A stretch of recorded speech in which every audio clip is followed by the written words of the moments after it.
ও মানুষ, সৃষ্টির ভিতরে তোরে শ্রেষ্ঠত্ব দিলাম, তুই অকৃতজ্ঞ হস কি কইরা? সব অকৃতজ্ঞ হয়ে গেলে মনকে বুঝানো যেত। যুক্তি ছিল যে আল্লাহ, কোনো সৃষ্টির কোনো বিনিময় নাই, কোনো প্রতিদান নাই, কোনো জান্নাত নাই, কোনো জাহান্নাম নাই। আমাদের প্রতিদান আছে, প্রতিদান।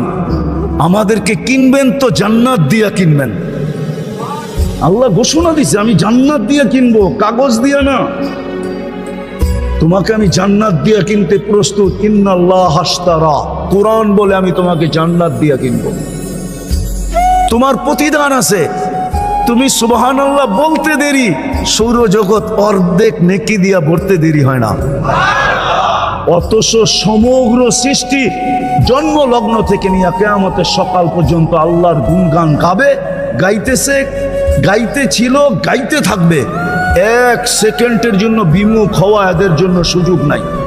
লা ইয়াকফাল ওয়ালা ইয়ালতাফিত, এদিক ওদিক তাকানোরও সুযোগ নাই, বিমুখ হওয়ারও সুযোগ নাই। তারফাতা আইন, চোখের পলক ঝপতে যতটুকু সময় লাগে এতটুকু সময় জন্য আল্লাহ বলে সবগুলা যদি জমা করি, তোর এক সুবহানাল্লাহর সামনে বিন্দুও হবে না, বিন্দু।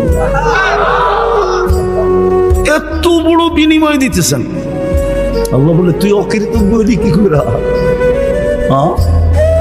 ওই আল্লাহর রহমতের ছোঁয়া আছে দেখা, নাইলে 5 বার ডাকে।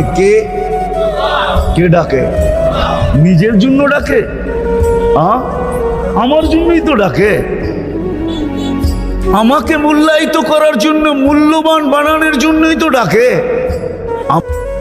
যতটুকু শুনবো, যতক্ষণ শুনবো বা কথা যতক্ষণ চলে, পরিপূর্ণ মনোযোগ দিয়ে শুনবো, কেননা এটা আল্লাহর আদেশ। ইদা কুরিয়াল কোরআন ফাস্তামিউ, যখন কোরআনই কথা শুনো বা কোরআন শুনো, পরিপূর্ণ মনোযোগ দিয়ে শুনো। দ্বিতীয় আল্লাহর আদেশ হলো আনসিতু, পরিবেশটাকে বিলকুল নীরব আর নিঝুম রাখো। এই আদেশ সবার জন্য, দূরে বসেও যে শুনতেছে তার জন্য আদেশ। মনোযোগ দিয়া শোনো, পরিবেশটাকে নিঝুম রেখা শোনো। লাভ কি হবে? লাআল্লাকুম তুরহামুন, তাইলে কিন্তু আল্লাহর রহমতের ছোঁয়া লাগবে, ছোঁয়া। একটা উদাহরণ দিলে বুঝে আসবে। ছোঁয়া লাগলে কি হবে?